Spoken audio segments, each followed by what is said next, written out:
જય સ્વામિનારાયણ.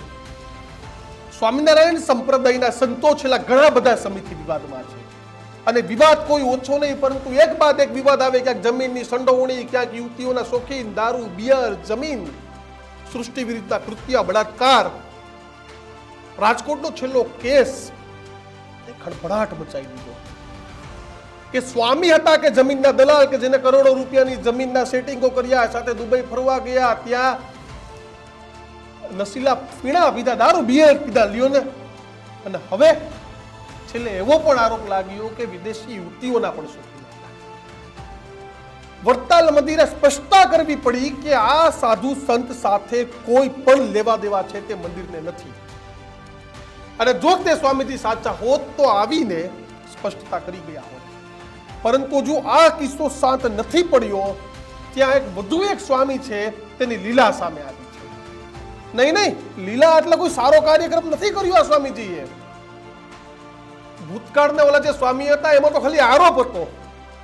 હવે તો વિદેશી યુવતી સાથેના બોલતા પુરાવાઓ આવી રહ્યા છે. જે સ્વામિનારાયણ સંપ્રદાયમાં કોઈ પણ સાધુ યુવતીનું મોઢું સુદ્ધા ન જોઈ શકે, તે હવે સાથે ફોટા વાયરલ થઈ રહ્યા છે. આ સ્વામીજીનું નામ છે નિર્મળદાસ અને જુનાગઢ દેશના સાધુ છે તે કહેવામાં આવે છે. અને લગભગ 15 વર્ષ પહેલા આ સાધુને બળતરફ કરી દેવામાં આવ્યા હતા તેવો દાવો સ્વામિનારાયણ સંપ્રદાય દ્વારા કરવામાં આવ્યો છે. જોકે તેની કોઈ પુષ્ટિ કે લેટર નથી. અત્યારે આ સ્વામી વીરપુર ખાતે પોતાની સ્વતંત્ર સંસ્થા છે તે ચલાવી રહ્યા છે. એટલે પોતાની દુકાન જ સમજો અને આ પ્રકારના ધંધા કરી રહ્યા છે. આ મારો આરોપ છે. સ્ક્રીન પર દેખાતા સ્વામીજીની બાજુમાં એક વિદેશી યુવતી છે તે નજર આવી રહી છે. મારો સવાલ છે આ સ્વામીજીને કે સ્વામીજી, સ્વામિનારાયણ સંપ્રદાયમાં જે દેશ વિભાગના લેખ હોય, શિક્ષાપત્રી હોય કે વચનામૃત હોય, તે એક પણ જગ્યામાં આ પ્રકારની સ્ત્રીઓ પર સ્ત્રી સાથે, એટલે કે કોઈ તમે સંસારનો ત્યાગ છોડ્યો ત્યારબાદ તમે તમારું માતાજીનું પણ મોઢું નથી જોઈ શકતા અને તમે વિદેશી યુવતા સાથે બગલમાં હાથ રાખીને ફોટાઓ પડાવો છો.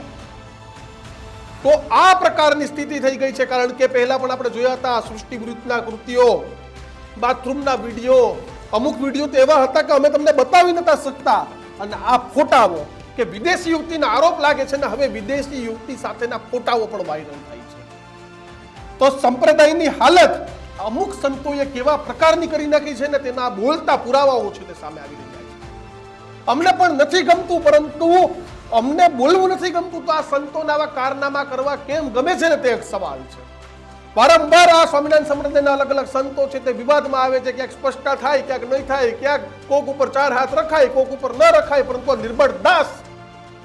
નિર્મળદાસ તમને સંત કહેવાને તો લાયક નથી, કારણ કે તેના ફોટાઓ જ આ પ્રકારના છે. અને હજી કોઈ એવું કહ્યું છે કે આવા વિડીયો પણ આવવાના છે. જોકે તે તો મારું રામ જાણે, પરંતુ આ પ્રકારના ધંધા કોઈ સંપ્રદાયમાં કેટલા યોગ્ય તે તમે મને કોમેન્ટ બોક્સમાં જણાવજો. કારણ કે અનેક આ પ્રકારના સમાચારો, આ ઘટનાક્રમ, કોઈ ઘણા લોકો તો એવું કહે છે કે તમે સ્વામિનારાયણ સંપ્રદાયનું બતાવો છો. નહીં, હમણાં સનાતનના ગંજેરી મચ્છી મટન અને દારૂ ખાતા સાધુ આવ્યા હતા તો એને પણ અમે પર્દાફાશ કર્યો. અમે સત્યની સાથે બોલનારા પત્રકારો છે અને સત્ય આ છે કે ફરિયા સંત વિદેશી યુવતી સાથેના ફોટા પોતાના વાયરલ કરાવે છે. ને કઈ રીતે આમ કોઈ સ્ટિંગ ઓપરેશન પણ નથી કરેલું, ખભામાં હાથ નાખીને ફોટા પડાવેલા છે. ત્યારે સ્વામિનારાયણ સંપ્રદાયના ભવિષ્ય માટે કેટલું યોગ્ય તે તમે મને કોમેન્ટ બોક્સમાં જણાવજો. અને જો તમે હજુ પણ અમારી ચેનલને લાઈક, શેર કે ફોલો નથી કરી, સબસ્ક્રાઇબ નથી કરી તો અત્યારે જ કરી દીધું. કારણ કે આ પ્રકારના એક પણ ઢોંગી સાધુઓને અમે છોડવાના નથી. નમસ્કાર.